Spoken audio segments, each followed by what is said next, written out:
Reading through the Bible in a year, December 26th, 2 Chronicles chapter 31, Revelation 17, Zechariah chapter 13 verses 2 through 9, and John 16. Now, when all this was completed, all Israel who were present went out to the cities of Judah, shattered the pillars, cut the Asherim in pieces, and tore down the high places and the altars throughout Judah and Benjamin, as well as in Ephraim and Manasseh, until the destruction was completed. Then all the sons of Israel returned to their cities, each to his possession. This is an amazing thing, because this is a king of Judah who has called the people of Israel, now generations removed from them all being together. He has called them together to worship Yahweh. This is a huge deal. Verse 2. And Hezekiah set up the divisions of the priests and the Levites by their divisions, each according to his service, both the priests and the Levites, for burnt offerings and for peace offerings, to minister and to give thanks and to praise in the gates of the camp of Yahweh. He also appointed the king's portion of his goods for the burnt offerings, namely, for the morning and evening burnt offerings, and the burnt offerings for the Sabbaths, and for the new moons, and for the appointed times, as it is written in the law of Yahweh. Also, he said to the people who lived in Jerusalem to give the portion due to the priests and to the Levites, that they might be strong in the law of Yahweh. As soon as the word spread forth, the sons of Israel provided in abundance for the first fruits of grain, new wine, oil, honey, and of all the produce of the field. And they brought in abundantly the tithe of all. Now the sons of Israel in Judah who lived in the cities of Judah also brought in the tithe of oxen and sheep, and the tithe of the holy gifts, which were made holy to Yahweh their God, and put them in heaps. In the 3rd month they began to make heaps, and completed them by the 7th month. Then Hezekiah and the rulers came and saw the heaps, and they blessed Yahweh and his people Israel. Then Hezekiah inquired of the priests and Levites concerning the heaps, and Azariah, the chief priest of the house of Zadok, said to him, Since the contributions began to be brought into the house of Yahweh, there has been much to eat and be satisfied with, and have left over. For Yahweh has blessed his people, and this great quantity is left over. Then Hezekiah ordered them to prepare rooms in the house of Yahweh, and they prepared them. And they faithfully brought in the contribution and the tithe and the holy things. And Conani the Levite was the officer over them, and his brother Shimei was second. Now Jehiel, Azaziah, Nahath, Asahel, Jeremoth, Jozabad, Eliel, Ismachiah, Mahath, and Benaiah were overseers assisting at the hand of Conaniah and Shimei, his brother, by the appointment of King Hezekiah. And Azariah was chief officer of the house of God. And Korah, the son of Imnah, the Levite, the keeper of the eastern gate, was over the freewill offerings of God, to distribute the contributions for Yahweh and the most holy things. Now, assisting by his hand were Eden, Miniamin, Jeshua, Shemaiah, Amariah, and Shechaniah in the cities of the priests, to distribute faithfully their portions to their brothers by divisions, whether great or small, without regard to their genealogical record, to the males from 30 years old and upward, everyone who entered the house of Yahweh for his daily obligations, for their service in their responsibilities according to their divisions, as well as the priests who were recorded genealogically according to their fathers' households, and the Levites from 20 years old and upwards, by their responsibilities and their divisions. The genealogical record included all their little ones, their wives, their sons, and their daughters, for the whole assembly, for they set themselves apart faithfully in holiness. Also, for the sons of Aaron the priests who were in the pasture lands of their cities, or in each and every city, there were men who were designated by name to distribute portions to every male among the priests, and to everyone genealogically recorded among the Levites. Thus Hezekiah did throughout all Judah, and he did what was good and right and true before Yahweh his God. And every work which he began in the service of the house of God in law and in commandment, to seek his God, he did with all his heart and succeeded. That is all the notes to here. Now let's move on to Revelation 17.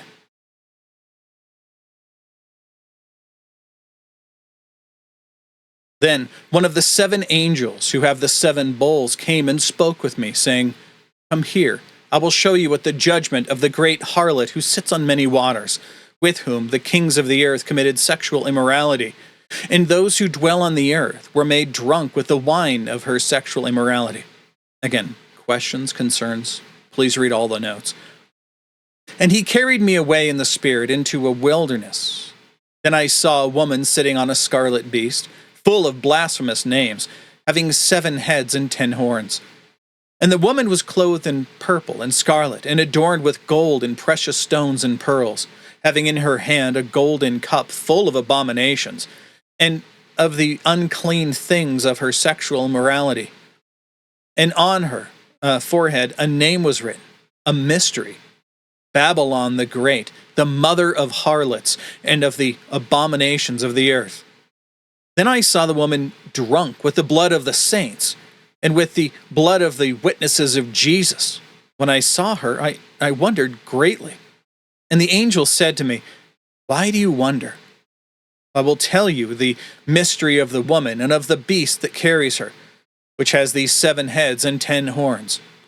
That beast that you saw was and is not, and is about to come up out of the abyss and go to destruction.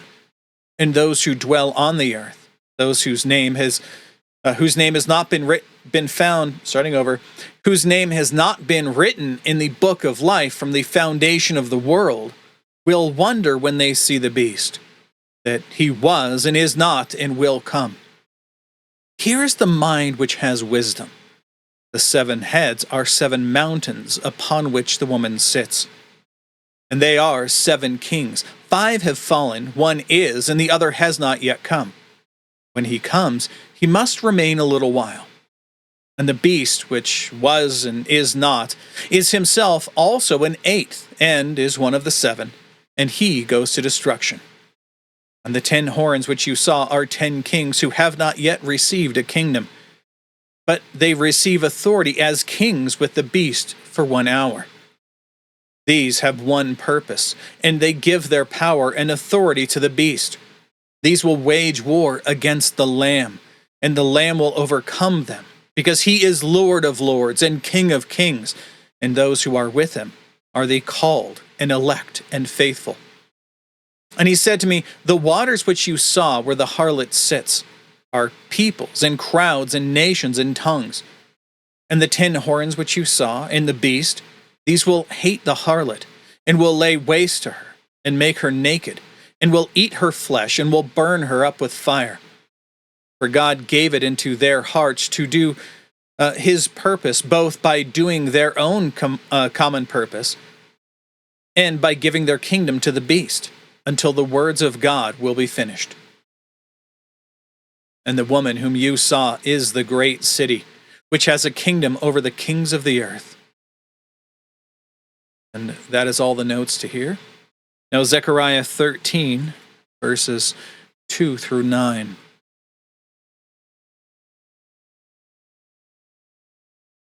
And it will be in that day, declares Yahweh of hosts, that I will cut off the names of the idols from the land, and they will no longer be remembered. And I will also cause the prophets and the unclean spirit to pass away from the land.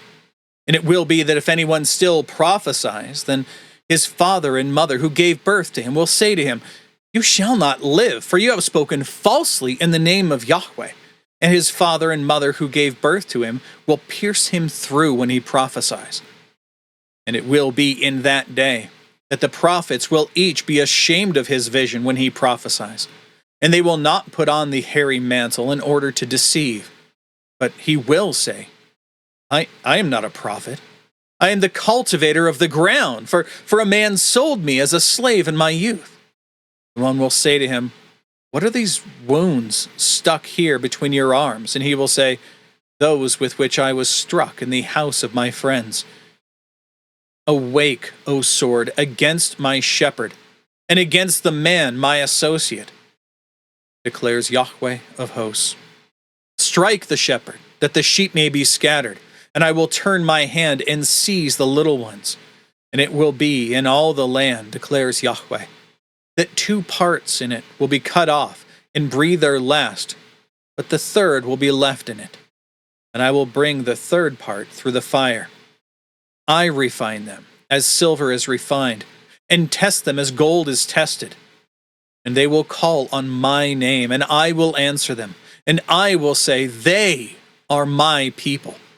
And they will say, Yahweh is my God. Including today in John 16.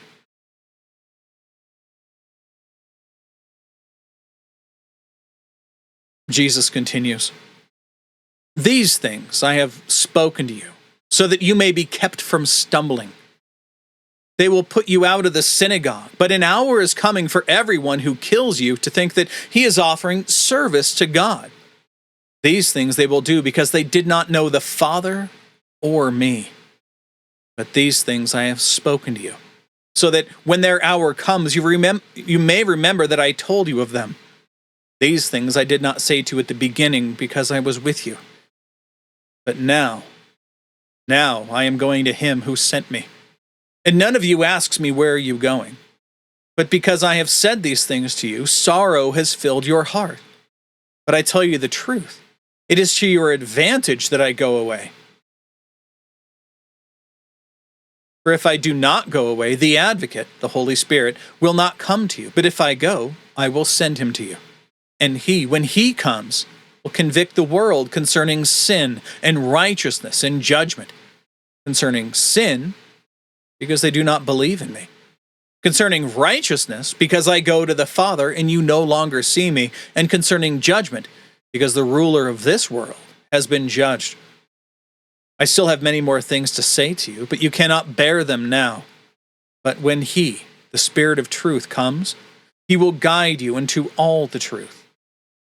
For he will not speak of himself, but whatever he hears, he will speak, and he will disclose to you what is to come. He will glorify me, for he will take of mine and will disclose it to you. All the things that the Father has are mine. Therefore I said that he takes of mine and will disclose it to you. A little while, and you will no longer see me. And again a little while, and you will see me. Well, some of his disciples then said to one another, what is this he's telling us? A little while, and you will not see me, and again a little while, and you will see me? And because I go to the Father? So they were saying, what is this that he says, a little while? We do not know what he is talking about. Jesus knew that they were wishing to question him, and he said to them, are you deliberating together about this, that I said, a little while and you will not see me, and again a little while and you will see me? Truly, truly, I say to you, that you will cry and lament, but the world will rejoice. You will be sorrowful, but your sorrow will be turned into joy. Whenever a woman is in labor, she has sorrow because her hour has come. When she gives birth to a child, or to the child, she no longer remembers the suffering, but because of the joy that a child has been born into the world. Therefore you too will have sorrow, but I will see you again, and your heart will rejoice, and no one will take your joy away from you. And on that day, you will not question me about anything. Truly, truly, I say to you, if you ask the Father for anything in my name, he will give it to you. Until now, you have asked for nothing in my name. Ask and you will receive, so that your joy may be made complete. These things I have spoken to you in figures of speech. An hour is coming when I will no longer speak to you in figures of speech, but will tell you openly of the Father. On that day you will ask in my name, and I do not say to you that I will request of the Father on your behalf, for the Father himself loves you, because you have loved me and have believed that I came forth from the Father. I came forth from the Father and have come into the world. I am leaving the world again and am going to the Father." His disciples said, "Behold, now you are speaking openly and are not using a figure of speech. Now we know that you know all things and have no need for anyone to question you. By this we believe you that you came from God." Jesus answered them, Do you now believe? Behold, an hour is coming, and has already come, for you to be scattered, each to his own home, and to leave me alone. And yet I am not alone, because the Father is with me. These things I have spoken to you, so that in me you may have peace. In the world you have tribulation, but take courage. I have overcome the world. That's all for today.